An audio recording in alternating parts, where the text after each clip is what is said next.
used to want me. Come on, let it go.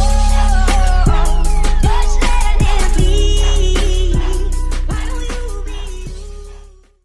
Halo Ananda sekalian, berjumpa lagi dalam pembelajaran pendidikan agama Katolik dan budi pekerti untuk SMP.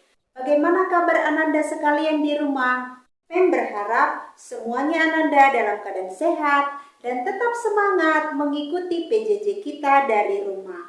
Nah, sebelum kita mendalami materi kita hari ini, terlebih dahulu kita ambil sikap hening sejenak, kita berdoa. Dalam nama Bapa dan Putra dan Roh Kudus, amin.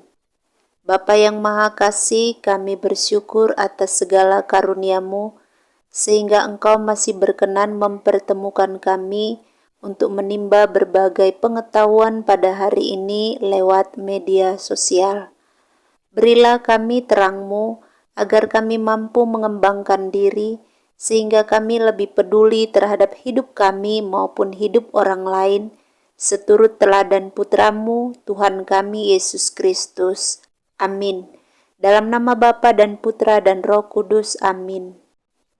Setelah kita membuka pembelajaran kita dengan doa pembukaan, kita akan mendalami materi kita hari ini dan judul kita adalah Yesus mewartakan kerajaan Allah melalui tindakan dan mujizat.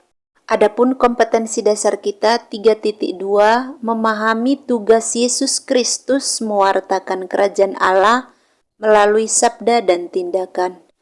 Dan indikator pencapaian hasil belajar pada akhir pembelajaran diharapkan siswa mampu yang pertama memberi contoh tindakan Yesus yang menunjukkan tanda-tanda kehadiran kerajaan Allah. Yang kedua, menjelaskan makna tindakan Yesus sebagai tanda kehadiran kerajaan Allah. Yang ketiga, menjelaskan arti mukjizat. Yang keempat, menyebutkan mukjizat-mukjizat yang dibuat Yesus berdasarkan kitab suci. Yang kelima, menjelaskan bahwa Yesus adalah Mesias. Dan yang keenam, menjelaskan makna mukjizat Yesus sebagai tanda kehadiran kerajaan Allah.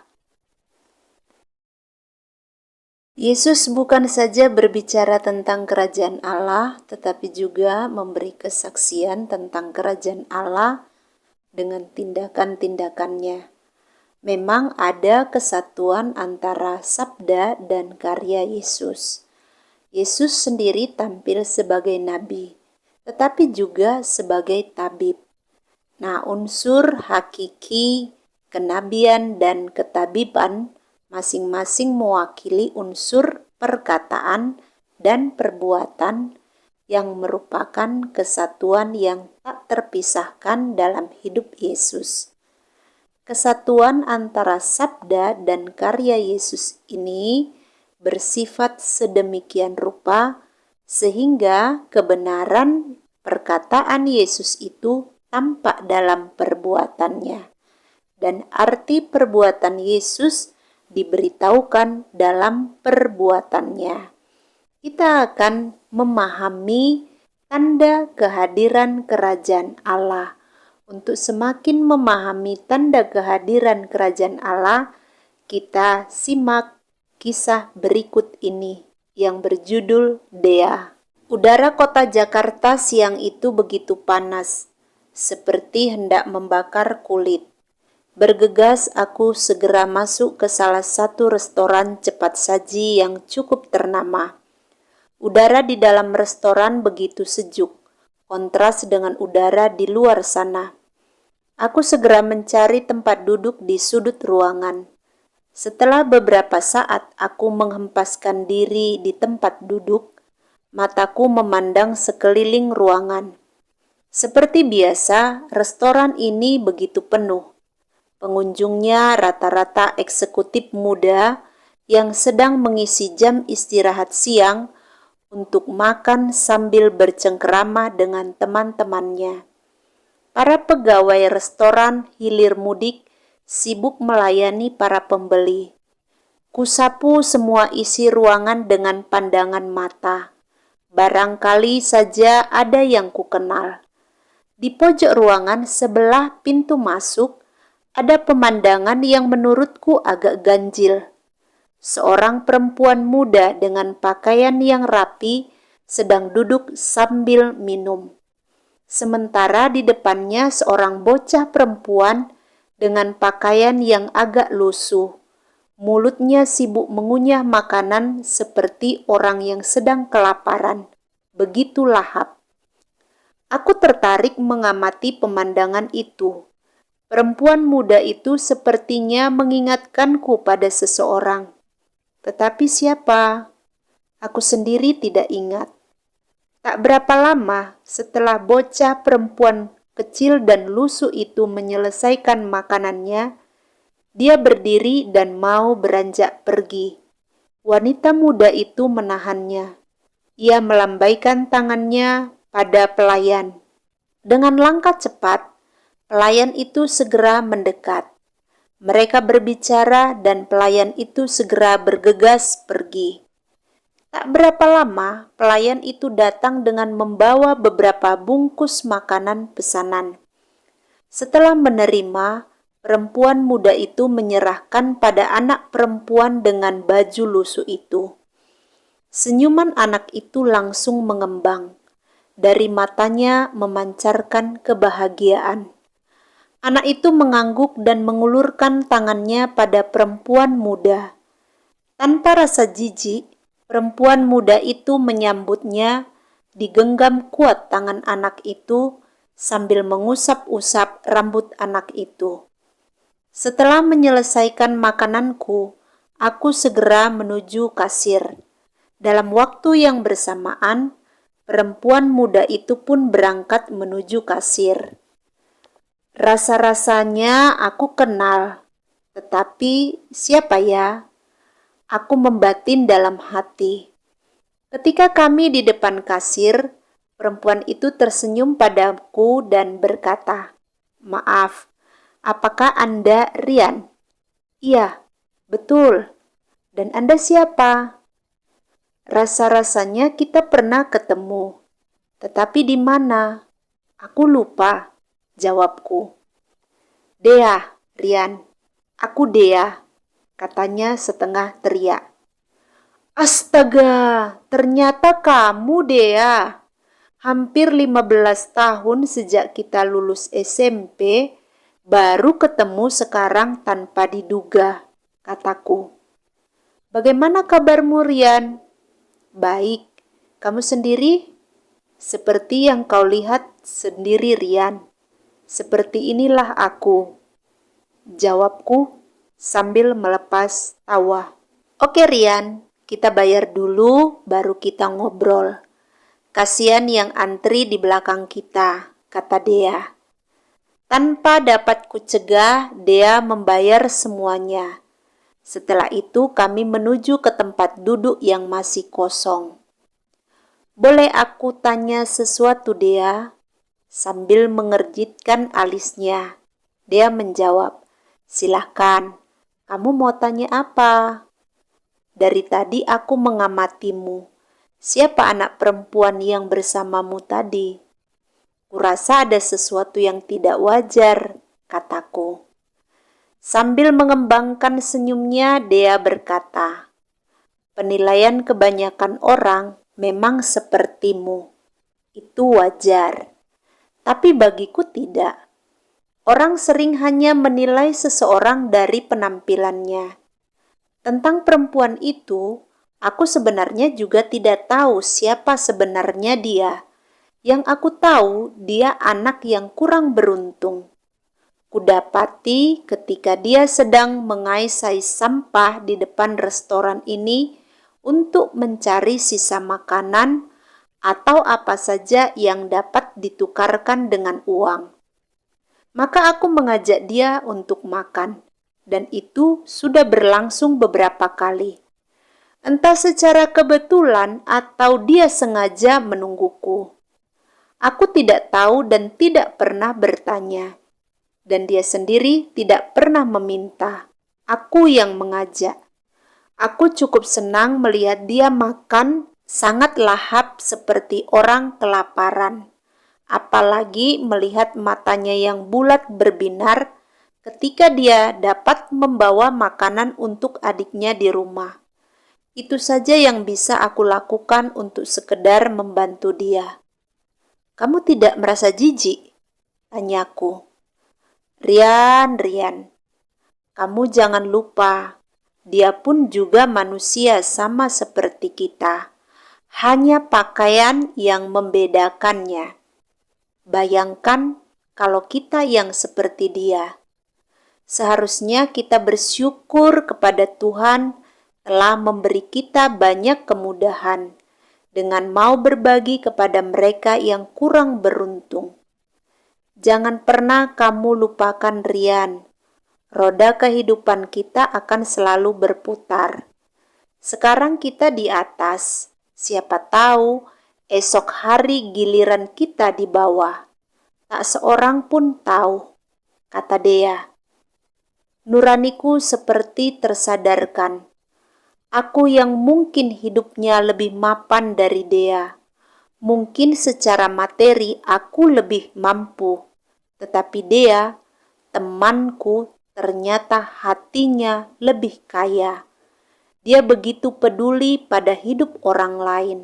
Sedangkan aku, semoga perjumpaan ini menjadi titik balik dalam hidupku. Terima kasih Dea. Kerasnya kota Jakarta ternyata tidak mampu mengubah kelembutan hatimu. Ditulis oleh Sulis. Setelah kita mendengarkan kisah Dea, bagaimana perasaan Ananda saat membaca kisah tersebut? Lalu apa yang dilakukan Dea dalam hidupnya? Kemudian apa pula yang dilakukan oleh Rian dengan kekayaan yang dimilikinya? Lalu pesan apa yang dapat Ananda petik dari kisah Dea tersebut? Ananda sekalian, kisah Dea yang kita dengarkan tadi sungguh menyentuh dan menginspirasi. Karena di kota Jakarta yang keras masih ada orang seperti Dea, peduli dengan kehidupan orang lain. Dea secara materi bukanlah orang yang berlebih, tetapi apa yang ada pada Dea dibagi untuk orang-orang yang kurang beruntung hidupnya. Maka perbuatan yang dilakukan oleh Dea dengan berbagi menjadi tanda kehadiran kerajaan Allah.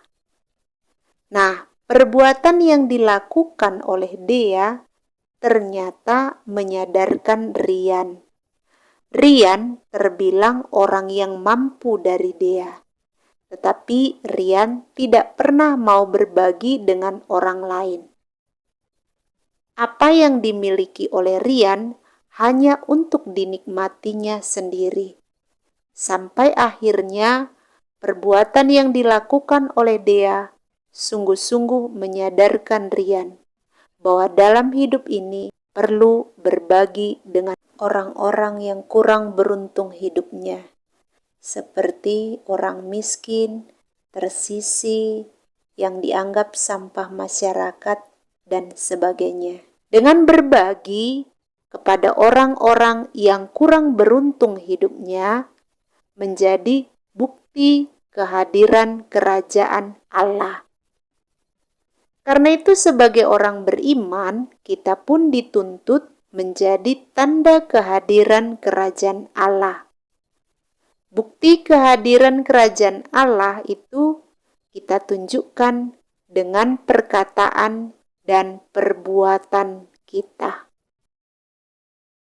Setelah kita memahami tanda kehadiran Allah lewat kisah Dea, kita akan melihat mujizat Yesus sebagai tanda kehadiran Allah. Kita buka kitab suci kita, Lukas 7 ayat 11 sampai dengan 17. Silakan Ananda di rumah buka kitab sucinya. Mem akan membacakan perikop ini untuk kita. Yesus membangkitkan anak seorang janda di Nain. Kemudian Yesus pergi ke suatu kota yang bernama Nain.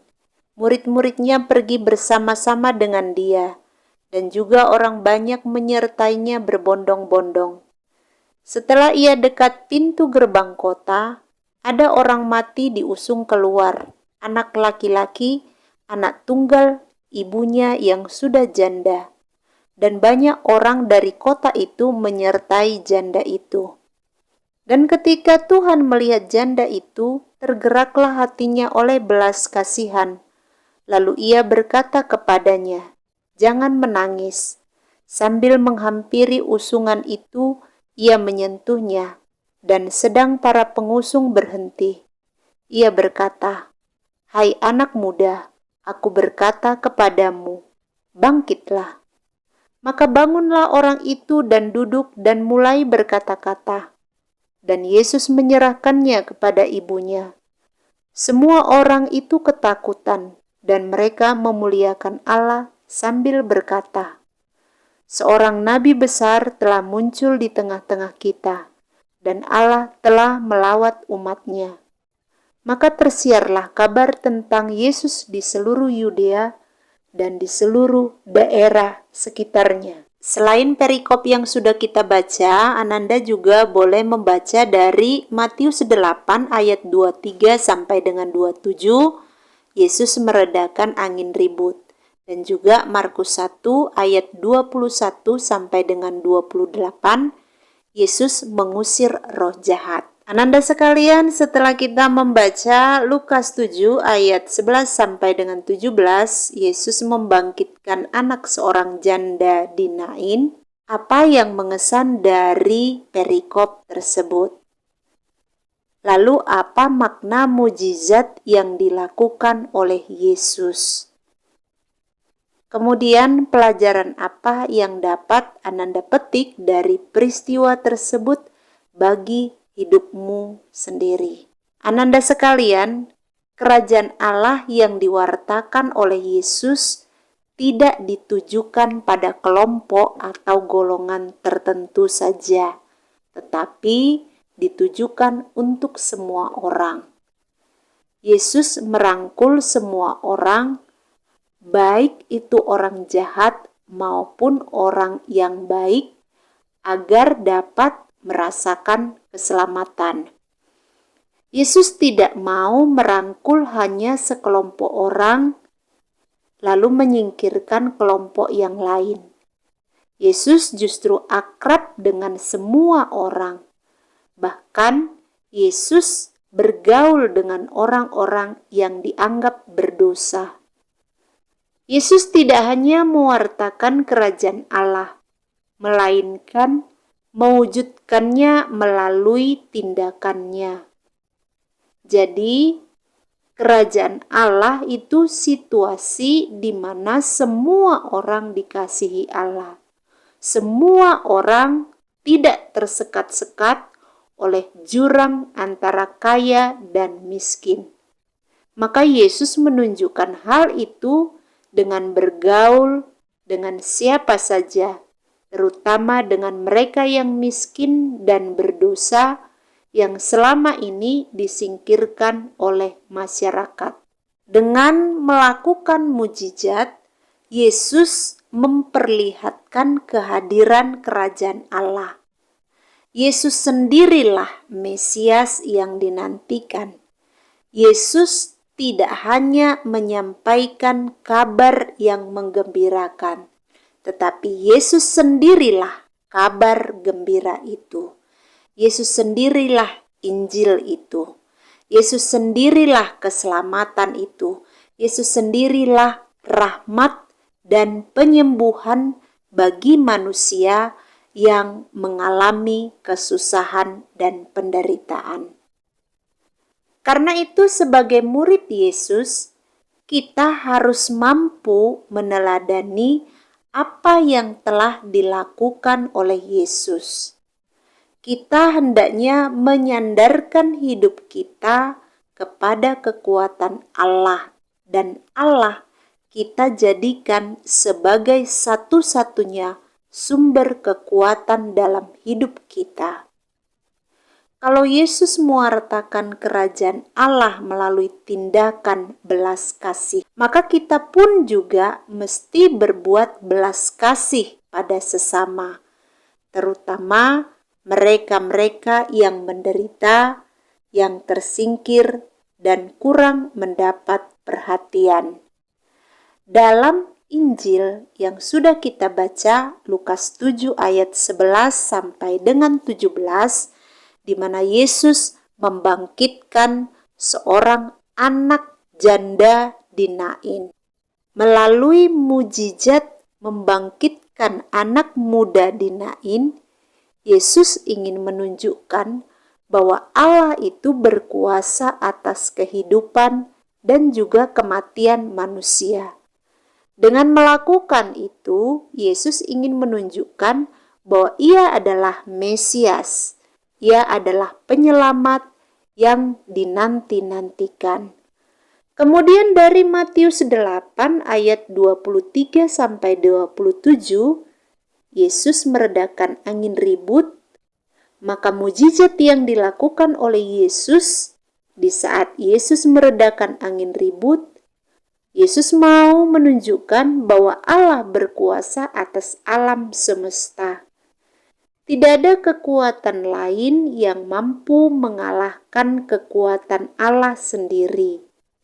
Kekuasaan Allah itu mengatasi kekuatan apapun yang ada di dunia ini.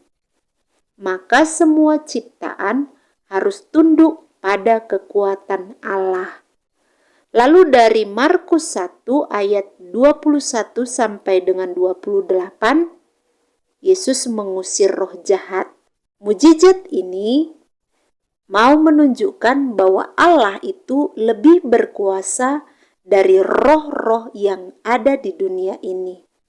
Roh jahat itu selalu mengarahkan manusia pada perbuatan yang tidak dikehendaki Allah, yang akhirnya membawa pada kehancuran dan kebinasaan. Sedangkan roh Allah itu membawa manusia kepada kebenaran dan kebahagiaan hidup bersama dengan Allah. Setelah kita mendalami materi kita hari ini, marilah kita ambil sikap hening sejenak. Kita merefleksikan seluruh pembelajaran yang sudah kita lakukan hari ini. Ananda sekalian, tadi kita sudah bersama-sama mempelajari bahwa Yesus dalam mewartakan kerajaan Allah tidak hanya sekedar menggunakan kata-kata, tetapi melalui tindakan dan mujizatnya. Melalui tindakan dan mujizatnya, Yesus mau menghadirkan suasana kerajaan Allah secara nyata yang membawa keselamatan bagi semua orang. Yesus sangat peduli pada mereka yang dianggap berdosa, mereka yang miskin dan yang tak berdaya, mereka yang dikucilkan, dan mereka yang keberadaannya tidak diperhitungkan. Nah, Ananda sekalian, dalam seminggu ini, lakukanlah tindakan nyata sebagai bentuk kepedulianmu terhadap sesama, terutama mereka yang miskin, lemah, terkucilkan, dan yang hidupnya kurang beruntung. Setelah kamu melakukan tindakan belas kasih tersebut, tuliskanlah bagaimana perasaanmu saat kamu melakukan karya belas kasih tersebut. Tulis apa yang sudah kamu lakukan di dalam buku catatanmu. Dan untuk menutup pembelajaran kita pada hari ini, mari kita siapkan hati kita berdoa. Dalam nama Bapa dan Putra dan Roh Kudus, amin.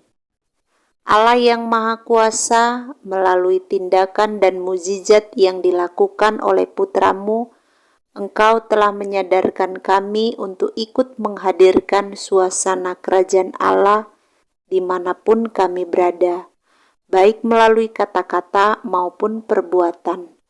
Bantulah kami agar semakin peduli kepada sesama, terutama mereka yang hidupnya kurang beruntung. Dengan pengantaraan Kristus Tuhan dan Juru Selamat kami, Amin. Dalam nama Bapa dan Putra dan Roh Kudus. Amin. Demikian pembelajaran kita pada hari ini. Kita bertemu dalam pembelajaran kita minggu depan. Selamat belajar. Shalom.